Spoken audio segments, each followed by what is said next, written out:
Hey y'all, welcome back to Tater's Garden.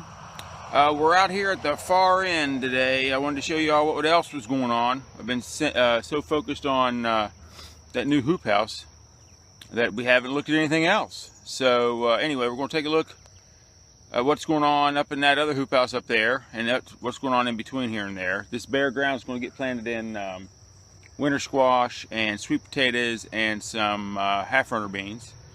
And we'll head over there here in a minute. Let's go take a look at the goats. Come on, goats. Come on, goats. So these goats out here at this end, they're mostly mine. I got into these Nigerians last year. There's one other goat that's not a Nigerian, well, there's two others. That over there, that's Sea Star, and she's a Nubian that we bred to one of the Nigerians, and so we got a kinder buck from her this year that we're excited about selling to somebody. And that little buck up there on the very top of the hutch there is a Nigerian buck that we're going to sell too. But anyway, I got in the Nigerians just because I thought they were a neat breed, and there seemed to be a breed that people are really interested in starting out with as far as goats go.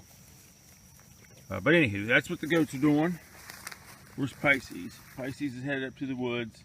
She's our La Mancha, and she's a great goat. This is a little play structure I'm building. Let's go take a look at it.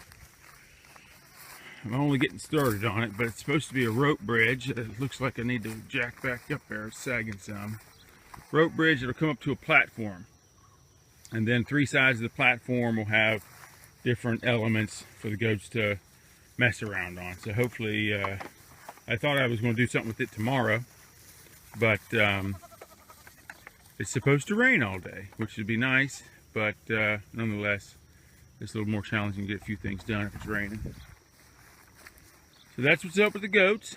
There's some geese, and we got into the geese because we thought they would be protecting our chickens, which they never were especially effective at.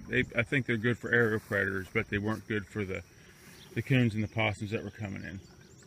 So now we got some geese that we don't really do much with, and we're trying to sell off half of them this year, actually. All right, let's go back over to the garden. All right, so here we are at the garden, and those patch of squash right here that we got mulched nice. We got that done. Well, that's that patch of squash I did the video on, and back there behind us the patch of beans that were in that same video. That's what, 3 weeks ago now. So, but we harvested squash off of these plants, and I took it to market today.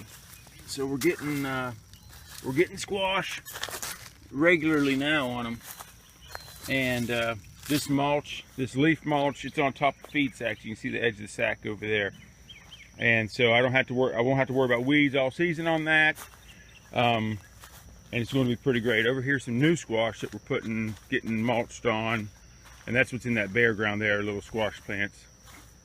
And you can see over here these beans that we seeded during that same video. They're coming in nice. I think they were just starting to have a couple blossoms on them. Yep, they're just barely starting to think about throwing up a flower there. So hopefully within the next week, go throw up a flower, and within the next couple of weeks we'll get a bean on them. That'd be great. Let's go down here and look at these tomatoes. And this is how I like to do my tomatoes.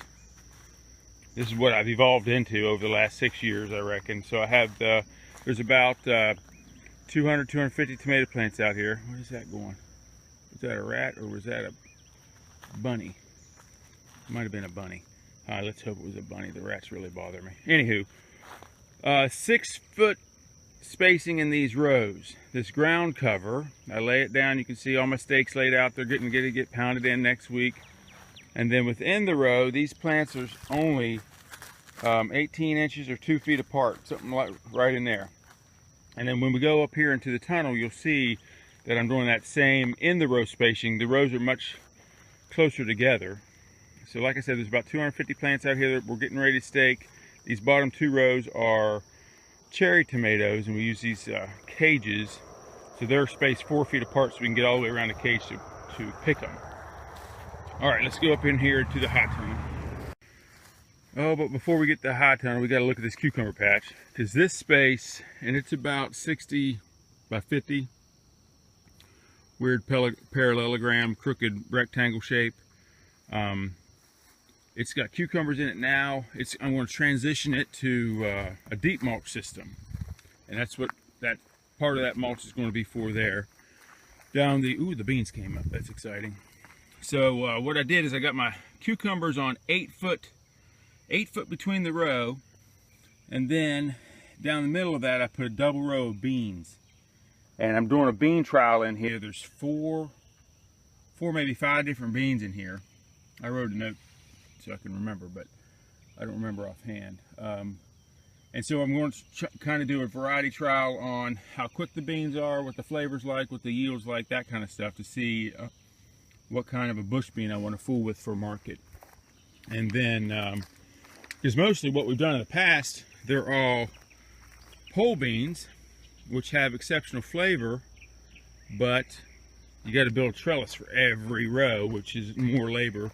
That's what we do have down here at the ends of these, because these 2 rows of cucumbers here are a trellis cucumber. That the cucumbers are long enough that we have to trellis them, or they curl up like snakes on the ground. Anyway, so there's a few pole beans down there, but the rest of these, there's 2 rows of pickling cucumbers, and that last row over there is a row of lemon. All right, let's head over here in the high tunnel. This is my very weedy beet patch, but once the beets get established, they don't mind the weeds too much. So we're getting beets off of them, taking them to market, and we do okay with beets up until the first part of June, and then people don't want beets anymore. All right, so here's the high tunnel. It's 30 feet wide, 75 feet long, or something like that.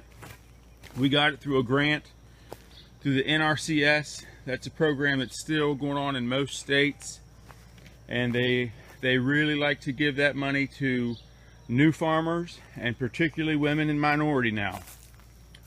So if you fall into that category, then head down to your NRCS office, and you could quite possibly get one of these tunnels.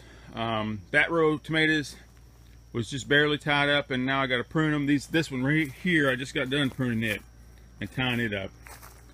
And then this other row, you can see I did a good job on them. They're high and tight, but you can see that my in-row spacing is still real tight. They grow like a hedge, and that's how I manage them. They grow like a hedge down the row, and then I try to give them enough airflow between the rows. So in here we've gotten 3 rows of tomatoes that are pretty tall. That's a row of eggplant right in the middle, and then this other row here is another row of tomatoes that I got the stakes laid out for, but I haven't even staked them. They just now started falling over. They were standing up nice and tall a few days ago, and so the first thing I'll do is I'll come out and look at the suckers and take the suckers off. And anyway, I'm going to do a tomato pruning video. It's specific for pruning, and I'll tell you all about it then. But anywho, that's the tunnel and everything down on the other end. So hope you like the tour, and let me know, give me a comment if you have anything in particular you want me to talk about or something. And otherwise, we look forward to seeing you again real soon. Have a good one.